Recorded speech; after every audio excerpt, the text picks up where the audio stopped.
जय मसीह की। मेरे YouTube channel Hindi Gujarati Bible study में आपका स्वागत है। मेरे चैनल को सब्सक्राइब करो। प्रकाशित वाक्य की बाइबल स्टडी चल रही है। परमेश्वर के ज्ञान में बढ़ते जाओ, उनके अनमोल भेद को जानो।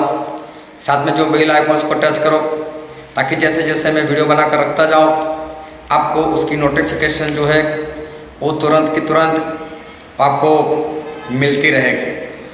प्रकाशित वाक्य उसका 7वां अध्याय और उसका 3रा वचन, जो पवित्र आत्मा की मुहर लगाई जाएगी परमेश्वर के दासों के ऊपर। और परमेश्वर के दास कौन है वो इससे पहले के वाले पाठ में हम देख चुके। तो ये मुहर जो है वो क्यों लगाई जाएगी, उसका कारण क्या है? तो यहाँ पर लिखा है प्रकाशित वाक्य उसका 7वां अध्याय इसका 3 वचन, जब तक हम अपने परमेश्वर के दासों के माथे पर मुहर न लगा दे तब तक पृथ्वी और समुद्र और पेड़ों को हानि न पहुंचाना। जो मसीह के विरोधी के लोग आने वाले हैं, मसीह का विरोधी का जो राज्य आने वाला है, उस वक्त जो परमेश्वर के लोग हैं वो भी तो दुखी होंगे, वो भी तो परेशान होंगे।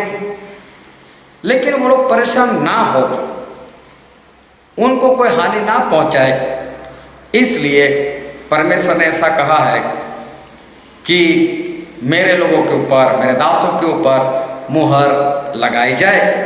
क्योंकि मैं एक वचन और भी आपके लिए पढ़ता हूं जो है प्रकाशित वाक्य उसका 9वां अध्याय उसके पहले वचन से लेकर 4 वचन पढ़ता हूँ। और जब 5वें स्वर्गदूत ने तुरही फूंकी तो मैंने स्वर्ग से पृथ्वी पर एक तारा गिरता हुआ देखा और उसे अथाह कुंड की कुंजी दी गई। और उसने अथाह कुंड को खोला और कुंड में से बड़ी पट्टी का सा धुआं उठा और कुंड के धुएं से सूर्य और वायु अंधियारे हो गई। और उस धुएं में से पृथ्वी पर टिड्डियां निकली और उन्हें पृथ्वी के बिच्छू की सी शक्ति दी गई। और उनसे कहा गया कि न पृथ्वी की घास को, न किसी हरियाली को, न किसी पेड़ को हानि पहुंचाओ, केवल उन मनुष्यों को जिनके माथे पर परमेश्वर की मुहर नहीं है, सिर्फ उनको हानि पहुंचाओ। अगर ये मुहर नहीं लगी होगी तो उनको क्या पता कि परमेश्वर के लोग हैं कि नहीं। इसलिए परमेश्वर अपने लोगों के ऊपर मुहर लगा रहे ताकि वो लोग पहचाने कि परमेश्वर के लोग हैं और उनको मुझे किसी भी तरह की हानि जो है वो नहीं पहुंचानी।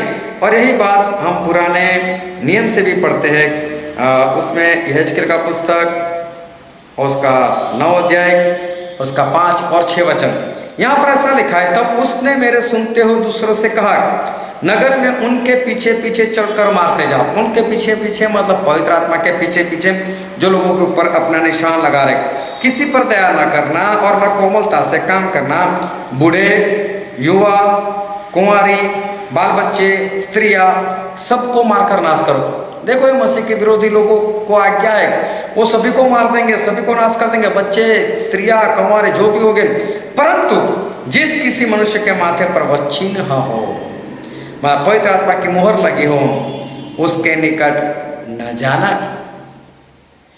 तो मसीह के विरोधी लोग जो है वो तो किसी को भी मार सकते हैं, लेकिन उनको आज्ञा दी गई है कि जहां पर परमेश्वर के लोग हैं उनके निकट नहीं जाना। और मालूम है उस वक्त बहुत बड़ी बड़ी विपत्ति जो है वो आने वाली है। और मैं आपको सुनकर पढ़कर बताता हूँ कि कैसी कैसी विपत्तियाँ जो है वो उस वक्त आने वाली है।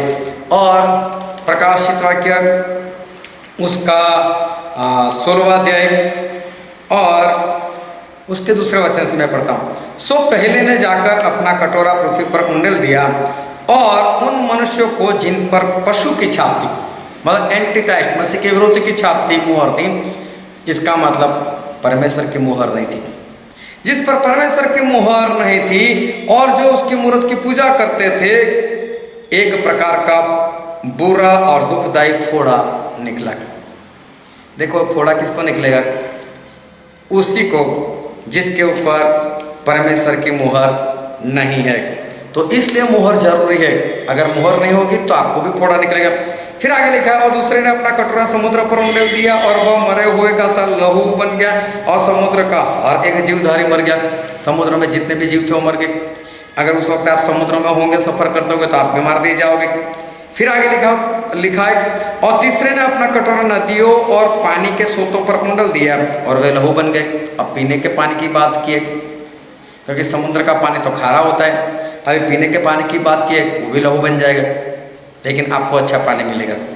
अगर आपके ऊपर परमेश्वर की मुहर है तो आपके घर में अच्छा पानी आए, उसके लिए आपके सर के ऊपर परमेश्वर की मुहर होना बहुत जरूरी है। फिर आगे लिखा है, और मैंने पानी के स्वर्गदूत को यह कहते हुए सुना कि हे पवित्र जो है और जो था, तू न्यायी है। तूने यह न्याय किया क्योंकि उन्होंने पवित्र लोगों को और भविष्यवक्ता को लहू बहाया था, और तूने उन्हें लहू पिलाया क्योंकि वे इसी योग्य है। फिर मैंने वेदी से एक शब्द सुना कि हाँ, सर्वशक्तिमान प्रभु परमेश्वर, तेरे निर्णय सच्चे। और चौथे ने अपना कटोरा सूर्य पर उंडेल दिया और उससे मनुष्यों को आग से झुलसा देने का अधिकार दिया। अब सूरज की रोशनी और गर्मी इतनी बढ़ जाएगी कि लोग झुलस जाएंगे, लेकिन आप ना झुलस जाओ।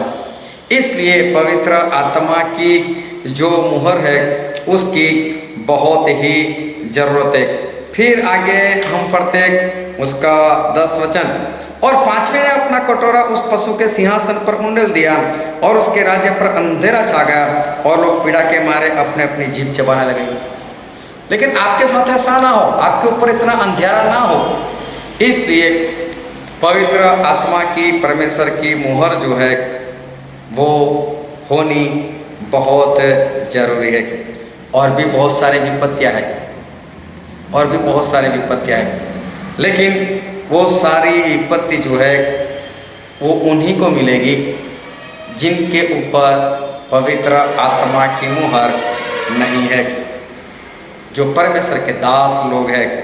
और परमेश्वर अपने लोगों को वो दूसरे लोगों से अलग दिखाना चाहते हैं, और इसलिए ये मुहर जो है वो हमारे जीवन में होना वो बहुत जरूरी है। जिस तरह से परमेश्वर ने मिस्र में भी किया था। मैं एक वचन आपके लिए पढ़ता हूँ जो है निर्गमन का पुस्तक और उसका 8वां अध्याय और उसके 22 और 23 वचन में, उस दिन मैं गोशेन देश को जिसमें मेरी प्रजा रहती है अलग करूंगा और उसमें डांसों के झुंड न होंगे, जिससे तू जान ले कि पृथ्वी के बीच में मैं ही यहोवा हूँ। फिर आगे लिखा है, और मैंने अपनी प्रजा और तेरी प्रजा में अंतर ठहराया है, यह चिन्ह होगा। देखो, परमेश्वर अपने लोग और फिर उनके लोग, मतलब अपने लोग और शैतान के लोगों को अलग करते, तो अलग दिखाने के लिए चिन्ह जरूरी है ना, ये निशान जरूरी है। और इसलिए ये पवित्र आत्मा की मुहर जो है वो लगाई जाएगी। क्या आपके पास है? नहीं है तो वक्त है, जल्द से ले लो। किस तरह से मुहर ली जाएगी आप मुझे कमेंट में सवाल पूछ सकते हो, या तो मेरा मोबाइल नंबर भी है, आप मुझे डायरेक्ट कॉल कर सकते हो और परमेश्वर के वचन से मैं आपको बता सकता हूँ। परमेश्वर आपको आशीष दे। आमीन।